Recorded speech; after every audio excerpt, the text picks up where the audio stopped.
ہمارا تو انا نہیں ختم ہوتی نا، انا تکبر، خود پسندی، خود غرضی، میں اس طرح کیوں کروں، اگر میں نے یہ کر دیا تو میری بے عزتی ہو جائے گی۔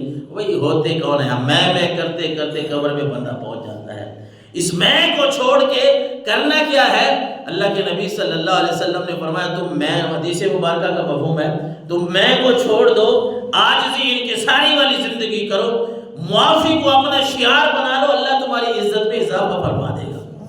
لو اب ہماری جو بات ہے یا ہمارا ذہن ہے، اللہ کے نبی نے اس کا الٹ بتایا۔ معافی کو اپنا شعار بناؤ، لوگوں کو معاف کرنا سیکھو، اور اللہ کے حبیب صلی اللہ علیہ وسلم فرما رہے ہیں عاجزی انکساری کرو، اس سے تمہاری بے عزتی نہیں ہوگی، اللہ تمہارے درجات میں، تمہاری عزت میں اضافہ فرما دے گا۔ تو حضرت ابو ذر غفاری رضی اللہ تعالیٰ عنہ فرماتے ہیں مجھے اللہ کے نبی نے وصیت فرمائی۔ اب جو دوستی جو ہے نا سنگت کی، اس کا بڑا معنی ہے۔ ویسے تو ہمارے نوجوان بیٹھے ہیں، اپنی اولاد کو بھی ہم یہ بات سکھائیں، اور کسی لیکچر میں میں یہ بات کر رہا تھا کہ اصل میں تو اس دنیا میں اگر کوئی مخلص ہے نا، مخلص تو وہ صرف والدین ہیں یا پھر استاد ہے۔ والدین اور استاد، یہ دو ہی ایسی ہستیاں ہیں جو بچوں کے لیے مخلص ہوتے ہیں۔ کیسے بھلا؟ میں کہہ رہا تھا بھائی آپ کسی سے کاروبار کر کے دیکھیں، آپ کسی کے ساتھ کوئی بیٹھ کے دیکھیں، کوئی کسی کے ساتھ آپ اپنا کوئی کاروبار، کوئی کام کوئی جوڑ کے دیکھیں صحیح، اس نے آپ کی ٹانگیں پیچھے کھینچنی ہے، اس نے آپ کو دھوکہ دینے کی کوشش کرنی ہے، پیچھے لانے کی کوشش کرنی ہے۔ یہ صرف والدین یا استاد ہی ہیں جو اپنے بچوں کو آگے لے کے جانا چاہتے ہیں۔ والدین جس سیٹ پہ ہیں، جو کام کر رہے ہیں، استاد پڑھا رہا ہے، اس سے بہت اوپر کے درجے کی سیٹیں ہیں، بڑی بڑی سیٹیں ہیں، بڑے پیسے والے کام ہیں۔ استاد کبھی بھی اپنے بچوں کو یہ نہیں کہتا کہ بیٹا تم میرے والی سیٹ لے لو یا اس سے بھی نیچے، کبھی بچوں سے وہ یہ نہیں کہے گا، بلکہ ان کو اگلا راہ دکھائے گا۔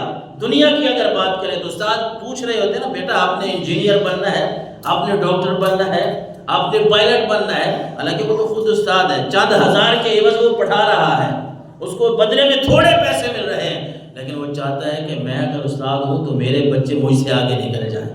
اور والدین کی بھی یہی خواہش ہوتی ہے کہ ہم اگر غریب ہیں یا جیسے امیر ہیں، ہمارے بچے ہم سے آگے جائیں، وہ آگے نکل جائیں ہم سے۔ یہ صرف والدین کر سکتے ہیں یا استاد کر سکتا ہے، ورنہ جتنی بھی دوستیاں ہیں نا وہ انسان کو گھاٹے کی طرف، سوائے پرہیزگاروں کے، متقین کے اور نیک لوگوں کی جو دوستیاں ہیں وہاں کوئی لالچ ہوتا نہیں ہے، نہ ان سے کوئی لینا دینا، نہ کوئی پیسے، نہ کوئی مال و دولت کی حرص لالچ، بس ان کا یہی ہوتا ہے جس طرح اللہ کے نبی نے فرمایا کہ اچھے دوست کی تو نشانی یہ ہے کہ تم اس کے پاس بیٹھو تو تمہیں اللہ یاد آ جائے، اس کے اعمال، اس کی گفتگو بھی ایسی ہو کہ تمہیں وہ کوئی خود جو نماز پڑھنے والا ہے تو تمہیں بھی نمازی بنائے گا، تمہیں بھی نماز کی باتیں سنائے گا۔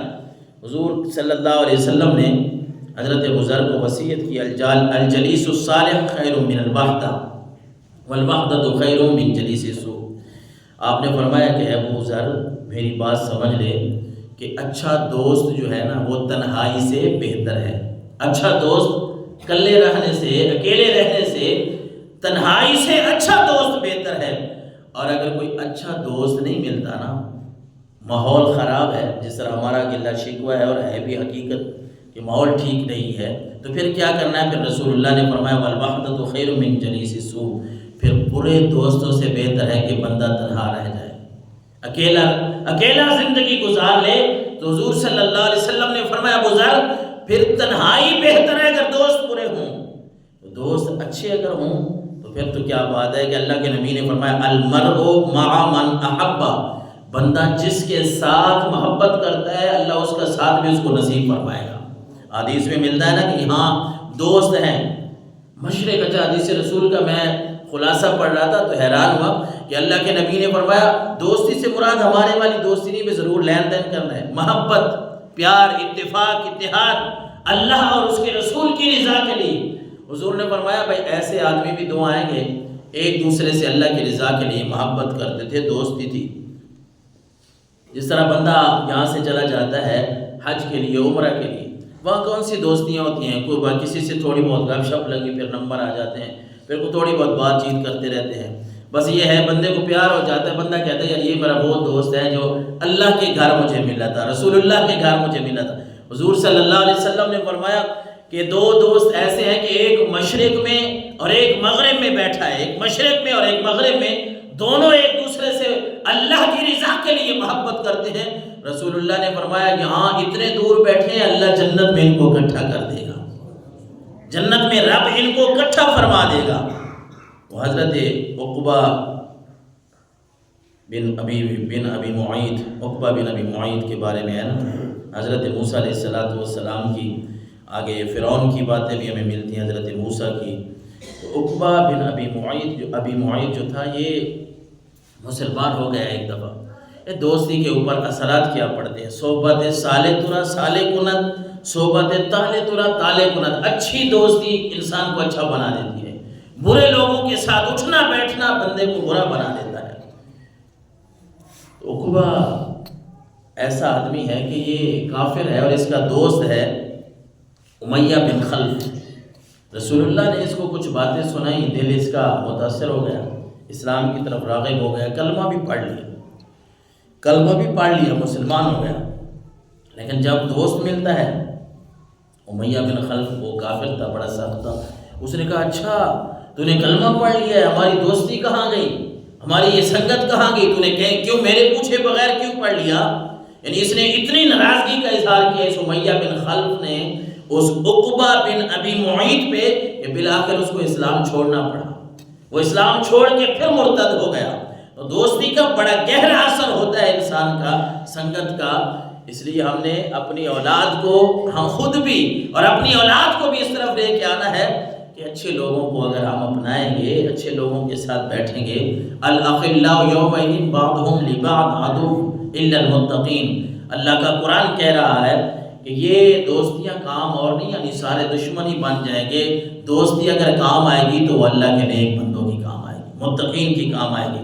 وہ فرعون کی بات، ہم موسیٰ علیہ السلام کی بات کر رہے تھے کہ یہ بھی حامان اس کا جو وزیر مشیر رہا ہے، وہ اس کو کہتا تھا بھائی نہیں، اللہ کو ایک نہیں ماننا۔